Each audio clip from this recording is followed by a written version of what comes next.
ಪ್ರಶ್ನೆ ಪತ್ರಿಕೆ ಸೋರಿಕೆ ಕಿಚ್ಚು ರಬಕವಿ ಬನಹಟ್ಟಿಯಲ್ಲಿ ವಿದ್ಯಾರ್ಥಿಗಳ ಪ್ರತಿಭಟನೆ.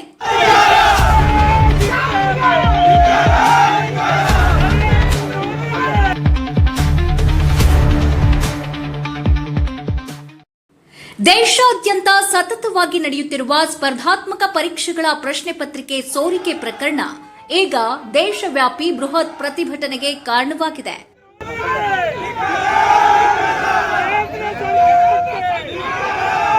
ದೆಹಲಿಯ ಜಂತರ್ ಮಂತರ್ನಲ್ಲಿ ತಮ್ಮ ಭವಿಷ್ಯಕ್ಕಾಗಿ ಧರಣಿ ನಡೆಸುತ್ತಿದ್ದ ವಿದ್ಯಾರ್ಥಿಗಳ ಮೇಲೆ ನಡೆದಿರುವ ಪೊಲೀಸ್ ದೌರ್ಜನ್ಯ, ಲಾಠಿ ಚಾರ್ಜ್ ಹಾಗೂ ಅಶ್ರುವಾಯು ಪ್ರಯೋಗದ ವಿರುದ್ಧ ಈಗ ಇಡೀ ದೇಶವೇ ಆಕ್ರೋಶದಿಂದ ಕುದಿಯುವಂತಾಗಿದೆ.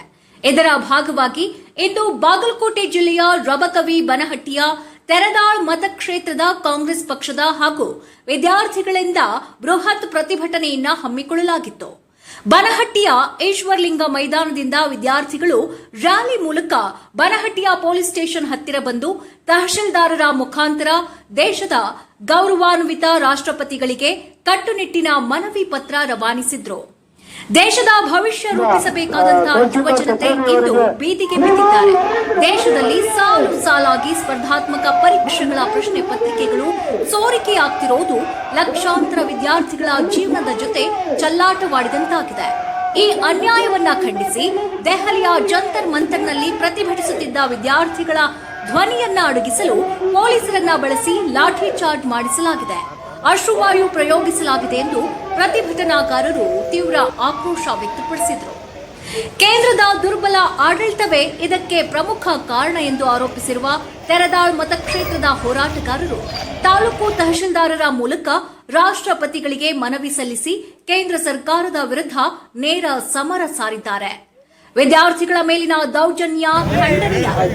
ದೆಹಲಿಯಲ್ಲಿ ಜಂತರ್ ಮಂತರ್ನಲ್ಲಿ ನಡೆದಿರುವ ಲಾಠಿ ಚಾರ್ಜ್ ಹಾಗೂ ಅಶ್ರುವಾಯು ಪ್ರಯೋಗವನ್ನು ತಕ್ಷಣವೇ ತನಿಖೆಗೊಳಪಡಿಸಬೇಕು.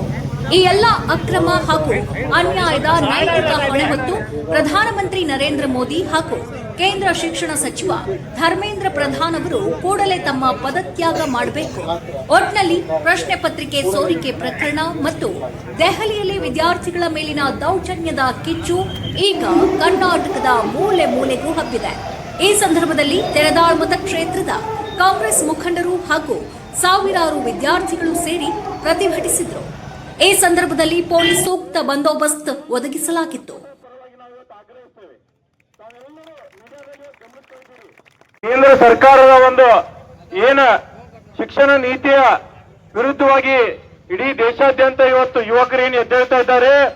ಆ ನಿಟ್ಟಿನಲ್ಲಿ ನಾವು ಕೂಡ ಇವತ್ತು ತೇರದಾಳ್ ಮತಕ್ಷೇತ್ರದಲ್ಲಿ ಎಲ್ಲ ಶಾಲಾ ಹಾಗೂ ಕಾಲೇಜ್ ಯುವಕ ಯುವತಿಯರನ್ನ ವಿದ್ಯಾರ್ಥಿಗಳನ್ನ ಒಳಗೊಂಡು ಪಕ್ಷದ ಎಲ್ಲ ನಾಯಕರು, ಪದಾಧಿಕಾರಿಗಳು, ಕಾರ್ಯಕರ್ತರ ಸಮ್ಮುಖದಲ್ಲಿ ಇವತ್ತು ಕೇಂದ್ರ ಸರ್ಕಾರದ ಈ ಮಲ್ತಾಯಿ ಧೋರಣೆಯನ್ನ, ಈ ನೀತಿಯನ್ನು ನಾವು ವಿರೋಧಿಸ್ತೇವೆ, ಇದನ್ನು ತೀವ್ರವಾಗಿ ಖಂಡಿಸ್ತೇವೆ. ಈಗೇನ NSY ಸಂಘಟನೆ ಇರ್ಬೋದು, ಯೂತ್ ಕಾಂಗ್ರೆಸ್ ಇರ್ಬೋದು, ಅನೇಕ ವಿವಿಧ ಜನಪರ ಸಂಘಟನೆಗಳಿರ್ಬೋದು, ದೆಹಲಿಯ ಜಂತರ್ ಮಂತರ್ನಲ್ಲಿ ಈಗ ನೀಟ್ ಪರೀಕ್ಷೆಯಲ್ಲಿ ಏನು ಸ್ಕ್ಯಾಮ್ ನಡೀತಾ ಇದೆ, ಇದರ ವಿರುದ್ಧವಾಗಿ ದೇಶಾದ್ಯಂತ ಹೋರಾಟ ನಡೀತಾ ಇದೆ. ಇದನ್ನು ತಾವೆಲ್ಲರೂ ಕೂಡ ಗಮನಿಸಬಹುದು. ಇದನ್ನು ಪ್ರಶ್ನೆ ಮಾಡಿ ಪ್ರಧಾನಮಂತ್ರಿಗಳ ಮನೆಗೆ ನಿನ್ನೆ ಮುತ್ತಿಗೆ ಹಾಕಲು ನಮ್ಮ ಭಾರತ ದೇಶದ ಲೋಕಸಭೆ ವಿರೋಧ